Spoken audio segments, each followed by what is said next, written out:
Hello, I'm the Nostalgia Critic guy. Remember it so you don't have to. And welcome to another rendition of Raiders of the Story. You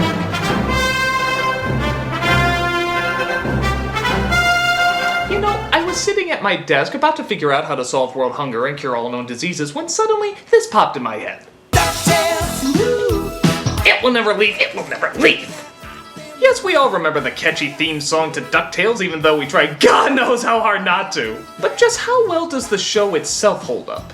Is it as memorable as the classic tune, or will it become quickly dated, like, among others? Let's take a look at the first few episodes of DuckTales.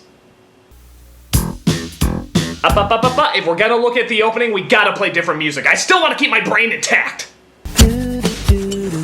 DuckTales is fine. By the way, if you want a drinking game that'll have you dead in a millisecond, try taking a shot every time you come across a clip that wasn't in the show. Every day that I've been making DuckTales. Danger, watch behind you. There's a stranger out to find you. Every day that I've been making good DuckTales. Woo! DuckTales, woo! Hey! You think Goslin from Darkwing Duck is really Huey in drag? So in episode 1, Don't Give Up the Ship, we start off this celebration of American greed with the money bin of Scrooge McDuck, voiced by Wilbur himself, Alan Young. And I can only assume that he made all this money by betting on Mr. Ed in the horse races and turning him into glue. Penny for the poor? They're not worth it! Gosh, he's just like that character from A Christmas Carol, Fagin. We see that he's late for meeting up with his nephew Donald, who has to leave his boys behind because he's off to the Navy. Yeah, you ever notice that? He's a friggin' sailor! And yet, in all those years, you've never seen him in the stinkin' Navy! He was in the Army a few times, the Boy Scouts, even a fucking Nazi! How the hell did that happen? But never in the Navy. Give the show credit for finally putting him on a boat. I've never seen a duck so absent from water. Give me a hug! We're really gonna miss you, Uncle Donald! So Donald, it appears, is the next in the long line of uncles that keeps abandoning these three parentless waifs. Yeah, how come these boys keep getting passed around from person to person? I mean, where the hell did their real parents go? They're on sabbatical. So Scrooge takes him to his home where his butler Duckworth, who is oddly enough not a duck, spends most of the time looking after them. As you know, Mr. McDuck put me in charge of you. Well, whoop-de-doo. Pray, do not get your knickers in a proverbial twist. You'd have to be wearing pants in order for that to happen. As expected, the setup is not a favor for anybody, as the boys keep getting into trouble. I told you, no touching! We were gonna send that junky old boat to Uncle Donald. It's a priceless artifact! But until further notice, you are grounded. Okay, I'll take them being grounded as long as there's no rheumatism. They're such troublesome little brats. Indubitably, sir. How did I let Donald talk me into taking care of those little beasts? I told you he didn't want us. Right, let's get out of here. Quick, let's leave before he has any sudden redeeming change of character. The worst thing about it is the little nose punches remind me of myself at that age. I've been wrong. I'm going to make it up to them in the morning. Oh, the anvil of irony! Ow. But the boys notice that someone is sneaking into Scrooge's vault. It's the Beagle Boys, who are trying to steal a model wooden ship. But what's even stranger than that is the person they're stealing it for. It's a character named El Capitan, who I can only describe as McGruff the crime dog if he was a Mexican flasher. It leads to a sunken treasure, a ship full of oro, gold. And by the way, if you can't figure out what he's chasing in the show, I'll give you one guess. Gold, gold, gold, gold, gold, gold, gold, gold, gold, gold, gold, gold, gold, gold, gold, gold, gold. Oh boy, this guy's making the Cyclos look like Buddhist monks. Fool! While you were still learning to spell your name! But it is in code, without me to interpret it for you mental midgets. Hey, we prefer the toy mental little people. So the boys sneak in and steal the ship away. Let's get out of here! Give me the ship, niños. Or I'll lie and tame you with a bottle of purple drink. They of course escape and make it to where Scrooge is conducting a TV interview at his candy factory, where no comedic possibilities could possibly occur. And how do you explain your phenomenal wealth, Mr. McDuck? Simple. I made it by being smarter than the Smarties and tougher than the Tubbies. I also embezzled Mickey Mouse out of house and home, but that's another story. But the nephews crash in, as do the Beagle Boys, to fight over the ship. This looks like a job for an old man with a cane and 3 constantly abandoned siblings. Now, boys.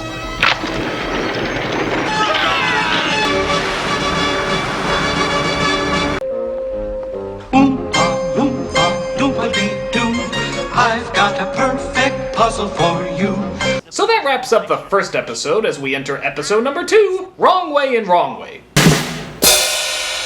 We see Scrooge's rival named Frank Hart Glumgold. Don't you just love these names? As he gets a call from El Capitan. Money talks. I listen. Speak. Mr. Glumgold. I love this guy's voice. Can you see him doing something normal like ordering a pizza? That's right, and a large pepperoni, and mushrooms the size of my giant novelty mustache! And how will you be paying for that, sir? Gold! Gold! Gold! That's right, I'll be paying with gold card! Well, if this name doesn't mean anything, then it must be a code. Oh, like the letter A equals a 1. Right. Then the name is really numbers. Double right. Of course, 13 is M. 1 would be A, 8 would be H, and 5 would be E. Like latitude and longitude? Triple right. Just then, Glumgold drops by to make Scrooge a challenge. Whoever makes the most money from scratch in 2 weeks wins. Whoever loses eats my hat. Deal. You think this is what Bill Gates and Donald Trump do in their spare time? Except instead of eating his hat, they eat his toupee? Pack your swim fins, lads. We're going for sunken treasure. That's where we're going. South America. The tiny country of Wrong Way.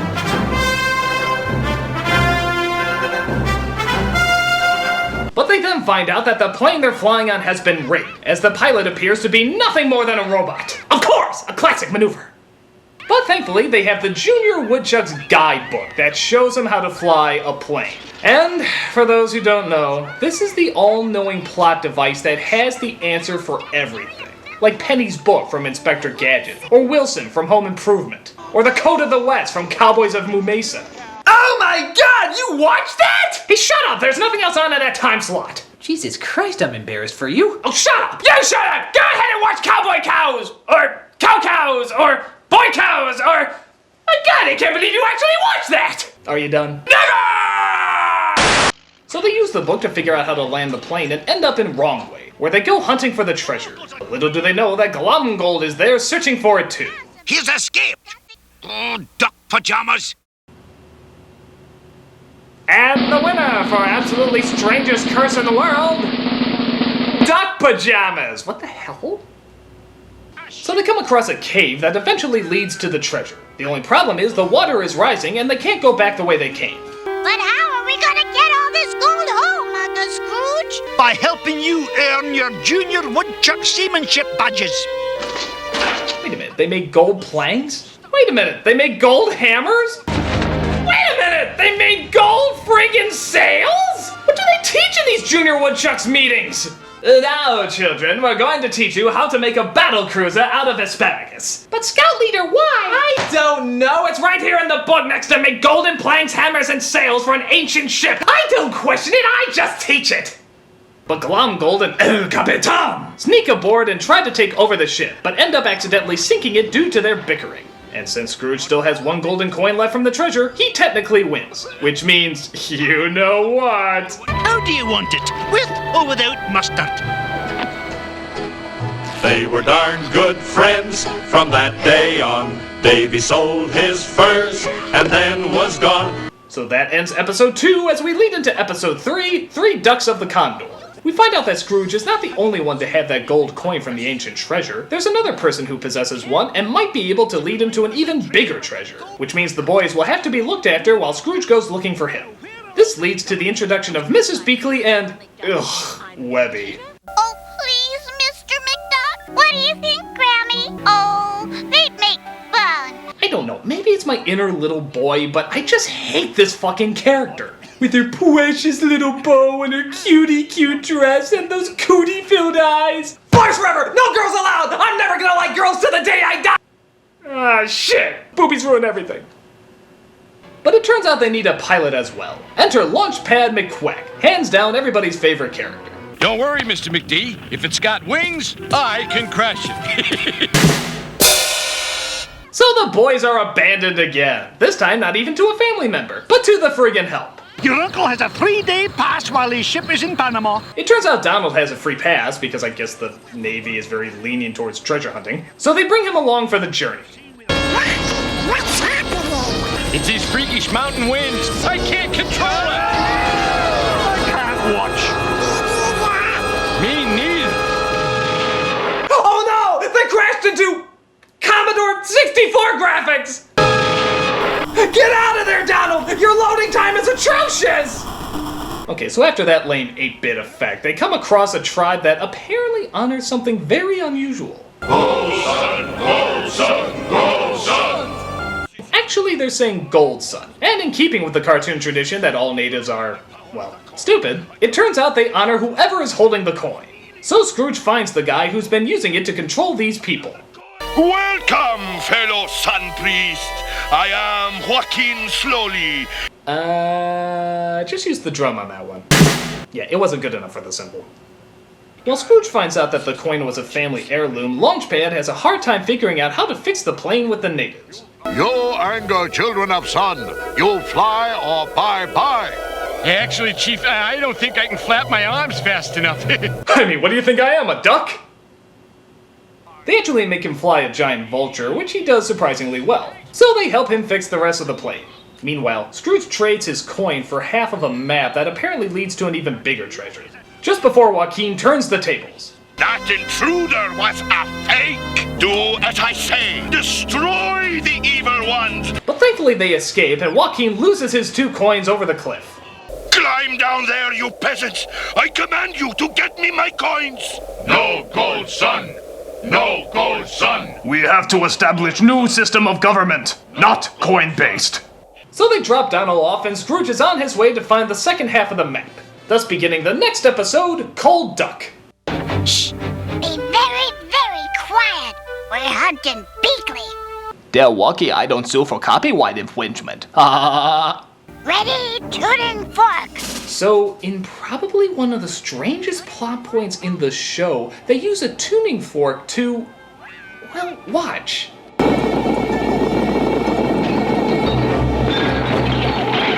I'm sorry, but how does that work? How does a tuning fork cause a ground-shaking earthquake every time you use it? Wouldn't they be outlawed in singing lessons?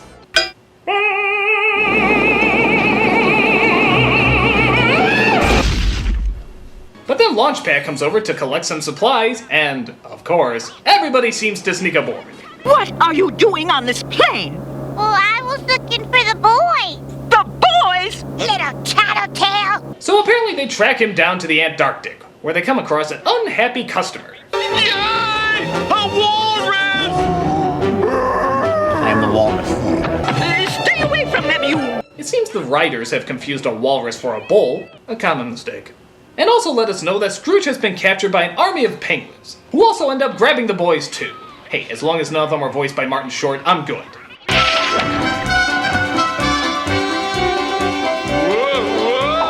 Whoa, nice crotch shot there, guys. But don't try to outdo yourself. We all know who has the real money shot around here. Adorable. This leaves Mrs. Beakley, Webby, and a girl penguin to try and rescue them. And this is the episode I always remembered hating because, as you'd predict, it goes totally girl show here. But how come you didn't say anything before, Skittles? I didn't know if you'd like me. I don't have any friends back home. That's why I was out on the ice above. We like you, Skittles. You must. You just gave me all these beautiful colors. So, what's so special about that? Down here, everything's white. Great, so we have Rainbow Bright, the Get Along Gang, and My Little Penguin. Something better blow up soon! So they dress up Webby like a penguin in order for her to get around easier. And yes, this involves covering her face completely in black makeup.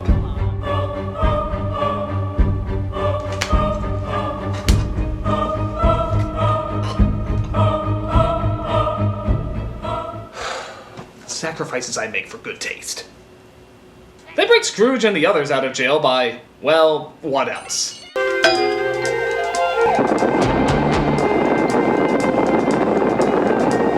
seriously, when did a tuning fork become the fucking BFG? But they're suddenly spotted. So the penguins send their Technodrome igloos, would that be Technogloos? To stop them. Come on, Mr. Scrooge! But they manage to get out as well as take the other half of the map with them. The only thing left to do is drop off their little friend. We can't land, Skittles. We're going to have to parachute you out. No time to explain how it works, just go!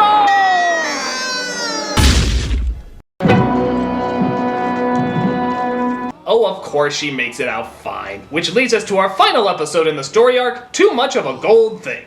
Here the map leads them to the Quacka Wacka River, a tributary to the Waka Waka Nile, where they land the plane and go looking for the big treasure that's been built up all this time. After all the trouble I've gone through, I, Scrooge McDuck, deserve this treasure. We also get introduced to a sporadic new plot device known as Gold Fever. I'm afraid, children, that Mr. McDuck is in the clutches of gold fever. It's when you itch for wealth so much, you forget what's important. Wasn't that sort of his character the whole time? I mean, are they really just noticing now that Scrooge is greedy? You'd think it's just a term, too, but nope. Apparently, it's a real friggin' disease in this world. How come Uncle Scrooge has that funny twitch? It's the next symptom of gold fever. The gold fever is getting worse. Is it the gold fever? Yes, Webby. What happened to these guys? It was gold fever. Boy, they really hammer this thing in, don't they? Their stages, symptoms, fatal outcomes. This is some heavy-duty shit. But for something so apparently deadly, it's also so incredibly vague. Couldn't they give more detail for something so fatal? I mean, can somebody in an under 2-minute cameo explain how gold fever really works? Well, you see, Critic, there are several symptoms of gold fever. Yes, as research has clearly shown. Yes, first you develop this uncontrollable itch. Then the loss of logic. Cartoony circles around the eyes. Uncontrollable urge to cry, woohoo, woohoo. The need to lick cows in prom dresses. The bowel-bashing diarrhea. Thirst for giraffe urine. The inability to say the word applesauce. Accompanied by 40 days of projectile vomiting. And then followed by a sexual fixation for Maggie Smith. But last, but not least, herpes. Why, thank you, doctors. I'm so much more enlightened. Oh, we're not doctors. So they make it to the temple with all the gold, but it turns out that if all the doors are opened, the temple will entrap them there forever. You know, what is it with lost civilizations that want to kill everybody whenever someone finds their shit? They're already dead! What are they gonna use it for? None of you will be climbing anywhere. But then suddenly they come across El Capitan! I've waited 400 years for this. 400 years? But how did you stay alive for all these years? Sheer willpower, Nino. Yeah. Survey says? That's what I thought. Look! A lake of molten gold! This is the real treasure of the Golden Sons. But as Scrooge goes crazy with gold fever, so does El Capitan! There's more gold down here than in all the world. No, it's my gold. And it turns out he too wants the gold at the bottom of the temple. Here.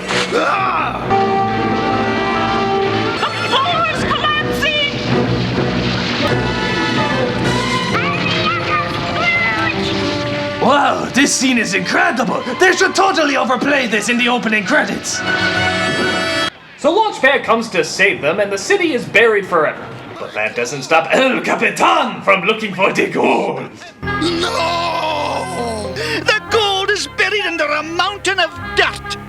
Fool!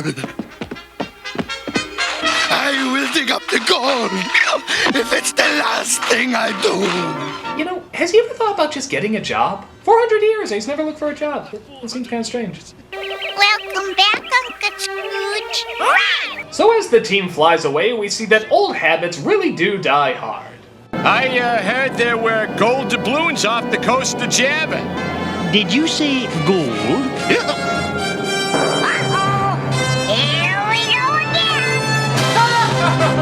again. Several people almost died because of your greed. So that's the DuckTales story arc. Does it still hold up? Well, not only does it hold up, but actually, it really holds up. I mean, yeah, the story can get silly, of course, but for what it is, it does its job really, really well.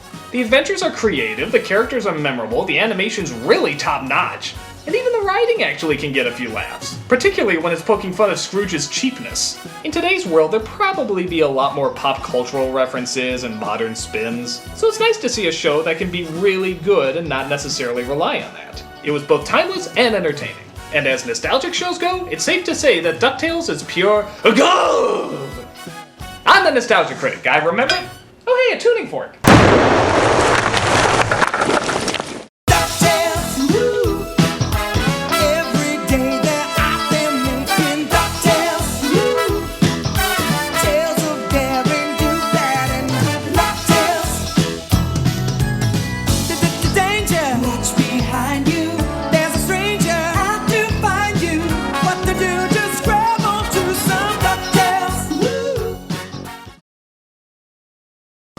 Interest in octopus.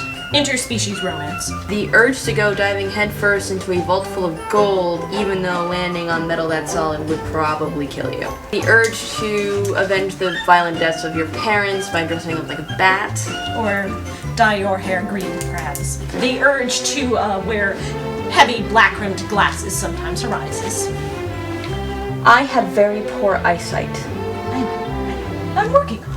There is the inability to wear pants. Not everybody needs to wear pants. Acute alcoholism. Drinking alcohol with the word gold in the name, even though it tastes disgusting. We're not real doctors. I have a PhD in engineering. I am absolutely a doctor. PhD? You call that a doctoral degree?